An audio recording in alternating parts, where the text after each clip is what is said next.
Welcome to Meet the Speakers for Illuminate and Elevate 2026, which I'm co-hosting along with the amazing Rebecca Steele Scott, who is uh, an amazing event organizer. And I suppose it's really, she does a lot and I'm helping her out. So my guest for this conversation is Tom Shaw. So welcome, Tom, and thank you very much for joining me and having this conversation about who you are and what you do. So Well, thank yeah, you for if having me. you're very welcome and looking forward to seeing you in September. So, for people who may not be familiar with you or your work or your background, do you want to give us a kind of brief overview of your journey of where you were? Because I know you started somewhere else and moved into something very different, which I think a lot of us have done. So, just to share that, please. It's funny because although so many of the details are different, there are so many overarching patterns or things from when I was originally training to be a dentist, which was the starting point for me. There's still so many things carrying over into what I'm doing now, and it seems like, every other week there's something else. Oh, there's a theme that's continuing there that links to something I've seen before. But that was the starting point for my journey was I was originally training to be a dentist in the conventional dental system, um, right around the time that the COVID-19 lockdowns came and graced us with their presence, and uh, as that was a catalyst for me to realize that everything that was happening in the medical system and by extension the dental system was not in patients' interests as I saw it. And through that, what was an awakening for me, it became clear that I didn't have an avenue, at least from within that system, to adequately get to the root cause of people's problems without poisoning them and doing all sorts of horrible things to them in the meantime. So I ultimately chose to leave the system. And after I left, I was at a real loss. It's like, okay, what do I do now? Where do I go? And I'd built myself up to say, well, this is what I'm going to do, struggling to find purpose, meaning in a I was in a bout of depression as a result, and I can't even remember when, but I just started writing poetry. And then I started sharing it with people, and people were like, this is really good. Can you keep writing and keep sharing? So I was like, oh, okay then. So I kept doing it, and it was doing something for me internally, but I couldn't quite work out what. And so that led me on a huge exploration into what is the power of our word, the power of our intentions. How does that affect my reality and our reality? And it's this brings me back to the point of what are some of those things from the dental system I saw that are still giving a resonance today, is that so many of the patients that I did see when I was still in training, the symptoms they were presenting with, I could have just kept, plastering over the symptoms and not getting to the root cause of the problem. But the underlying theme in all of them was a disconnect in how they, in the base foundational state of how they were living their lives. Someone who comes to me who's in a messy divorce because he's in the middle of an identity crisis himself is, going to keep presenting with symptoms of ill health because there's no incentive there to, work on the foundational layer of who I am and why am I in this world and what am I here to create, which I we all have an answer to that, even if we can't always put a finger on it as to why. So the poetry comes in for me because it is an art form that is the ultimate mastery of word. How do you take the frequencies, the images, and the ideas that are associated with words and language and put them in what can be considered its most perfect form to convey a certain effect or an idea and to move us? Um, and there is something about poetry and words being moving and why we use that word to move because it does shift something within us, not just mentally or emotionally. That has a knock-on effect physically. So that brings me to today where I'm still doing that work, still talking, still exploring the power of language and sharing what I find with people. And Oh, thank you. I was going to say many people might not connect to the dental system as closely with the medical system, but I know, with, what I've looked into, that once you look at them, that they are very similar. I mean, they're based on some very similar theories I and would ideas.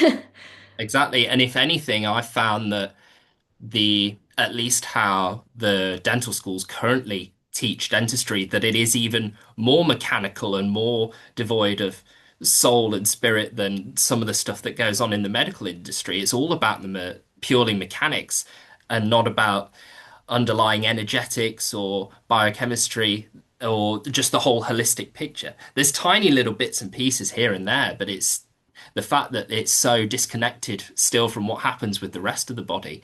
And likewise, in the conventional medical training at the moment, they don't touch this area at all when there's so many connections between them. Um, and that was part of my exploration as well when I ultimately made the decision to leave the dental practice. I had this process of going through the investigation of, well, what would a holistic system look like? Um, which is where I've really got to grips with fascia, with meridians, the fact that every tooth in our body is linked to another organ and there's a crosstalk between them. Um, that was, yeah, that was a part of my process as well, doing that inquiry there. And Mm, it was only because I had that foundational level to say, okay, what is there underlying all of this that affects us all?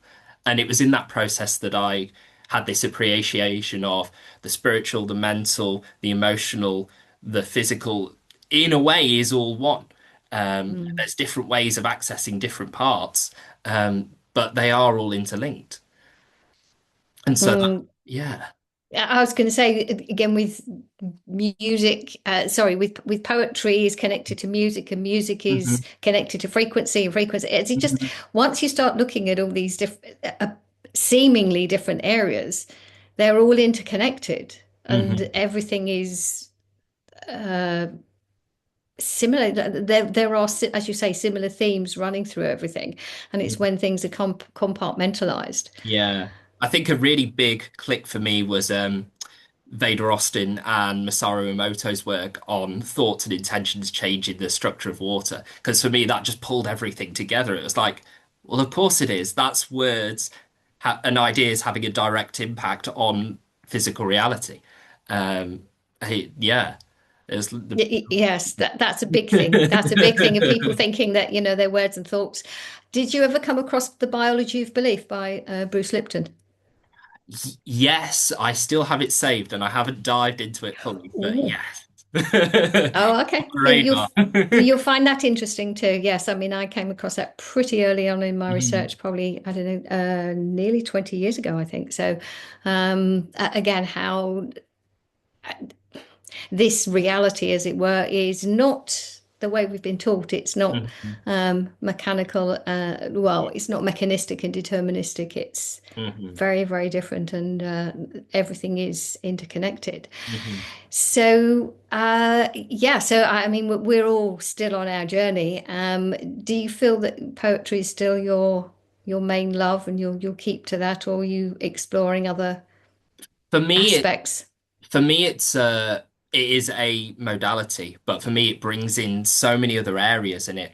For me personally, it's allowed me to work with ideas on all sorts of subjects and help me, as I discovered, help me rewrite my own self-limiting belief systems and narratives I carried about who I was and what I was here to do. And so sharing that with people has become a big passion for me. And there are really powerful ways that I found to weave poetry into that work to help people unlock some of those blocks or cycles that they're stuck in a way that they might not have been able to otherwise through poetry Because and through combining in other modalities as well. So I always see poetry and working with words being a thread in whatever I do. Sometimes the exact coat of paint might change, but that's still the underlying substrate for me. Because at the end of the day, if I'm there's so many circumstances where I could be restricted physically or whatever it is, where my words and my ideas might be all I have left. And I this was what I learned from studying the life of William Ernest Henley, who wrote Invictus. He wrote Invictus for while he was in hospital for the second time of his life. Doctors trying to save his second leg from tuberculosis amputation. Um, Within that system, he was in agonizing pain. He couldn't move. He couldn't go anywhere. The only thing he could do in that situation was turn to his words and his ideas and find a path forward in creating a new story for himself through his poetry to say, I am the master of my fate, I am the captain of my soul. And his leg survived. Oh, amazing. I'm not aware of that story. That's very interesting. Yes, I mean this is it. We're not taught how powerful we are, and that comes through thought, which Hmm. is in the form of language. And poetry is a particularly creative form of Hmm. language. So, what will you again? Just a taster of what you'll be sharing in September, just so as I say, anyone who's not familiar can be you can get an idea of what you're going to be presenting in Hmm. September at Illuminate and Elevate. So, Yeah.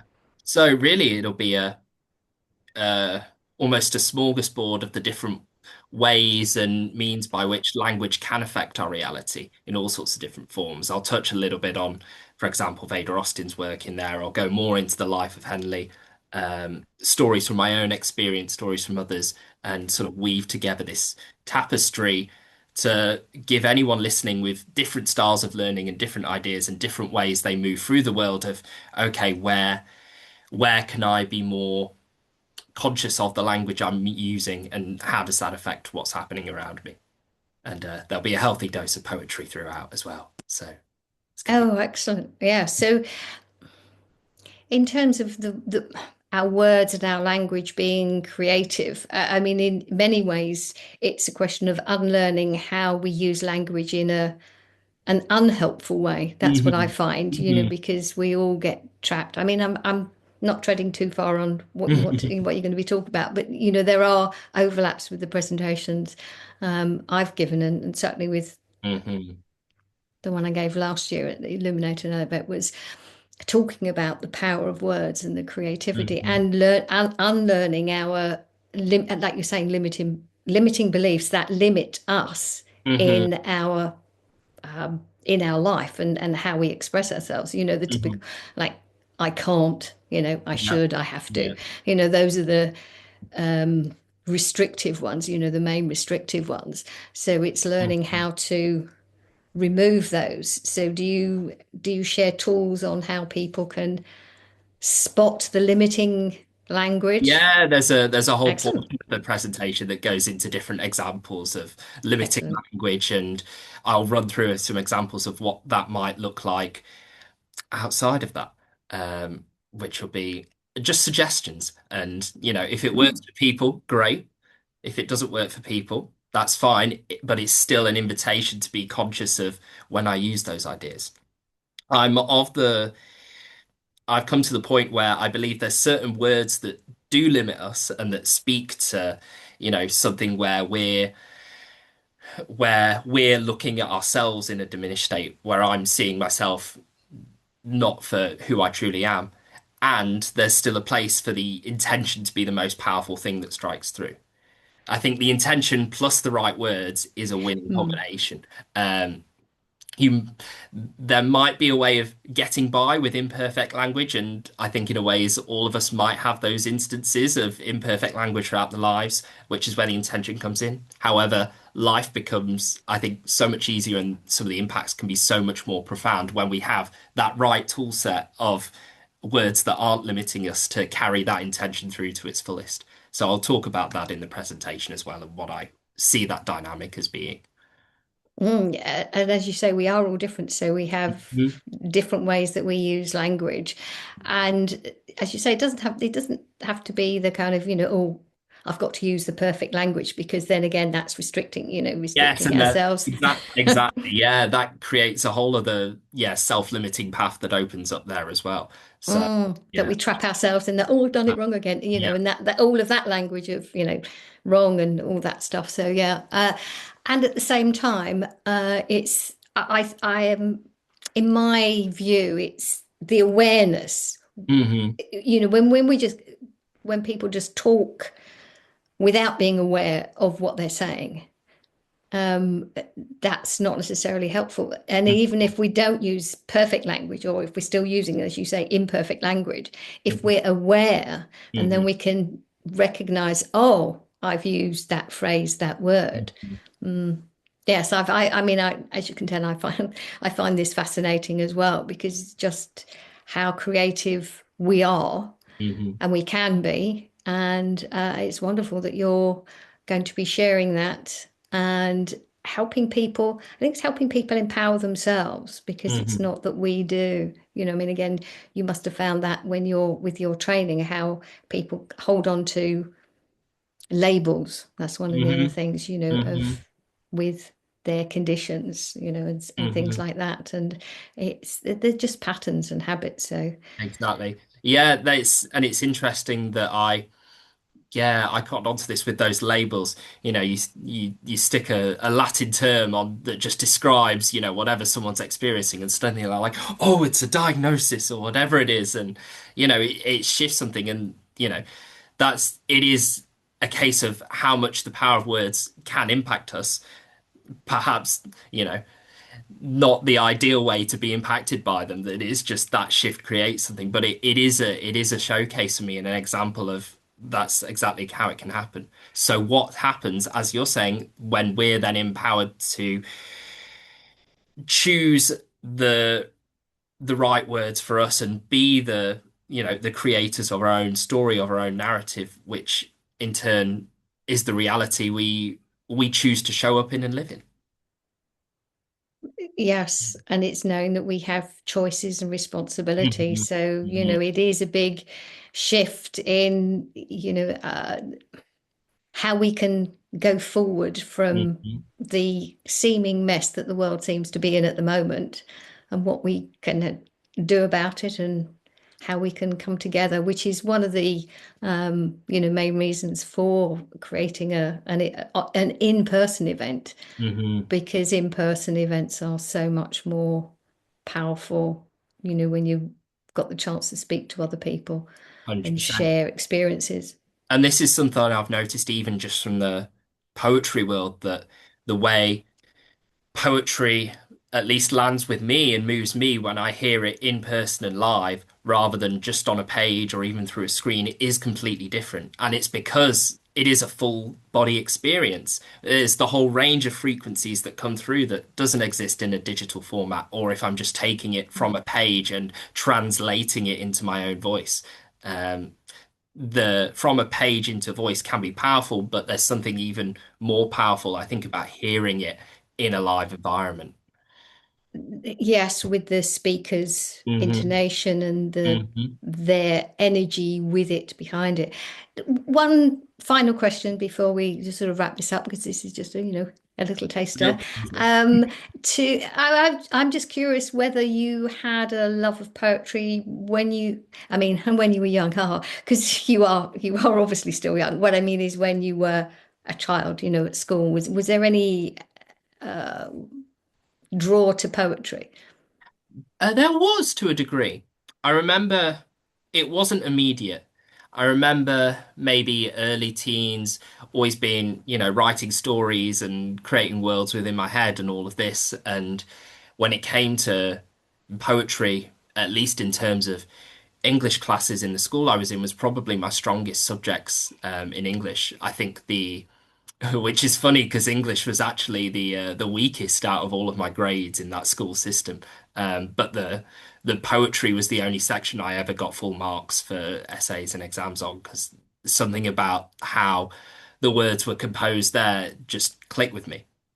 They just resonated and made sense. So, Okay. and I didn't pick up when I went No. into the dental school. I then left that thread behind, and when I came out, it almost re-emerged when I needed it most. So, Mm.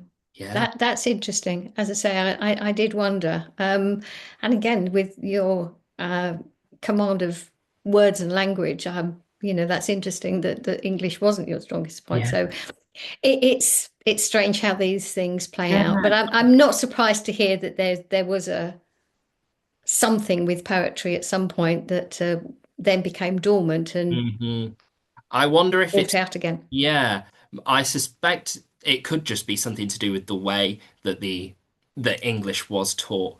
The poetry, it felt like there was much more room to just consider the emotional impact and the weight of the words beyond anything rational, whereas the rest of the elements of English was like, okay, what's the, specific context of the author at this time and, dates of what was happening in society. There was, which does take out a lot of the soul with it. And that's probably why the poetry stuck with me most, because I did have the chance to just sit with it and feel it before saying, okay, what does it move within me, and use that as a starting point for building outwards from.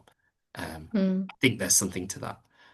Yes, definitely. And as you say, words can be moving, I mean, again, with music as well, but, on their own, with somebody, with that Yeah. power and But it's speaking it.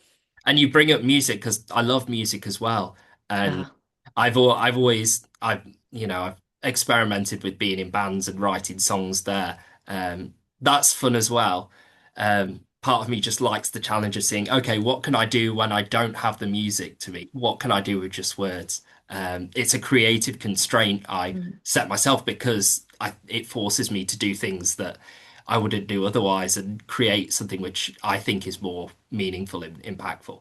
And I still love music, and it does its own thing with frequency and energy and what it does to us as well. So, yeah. absolutely.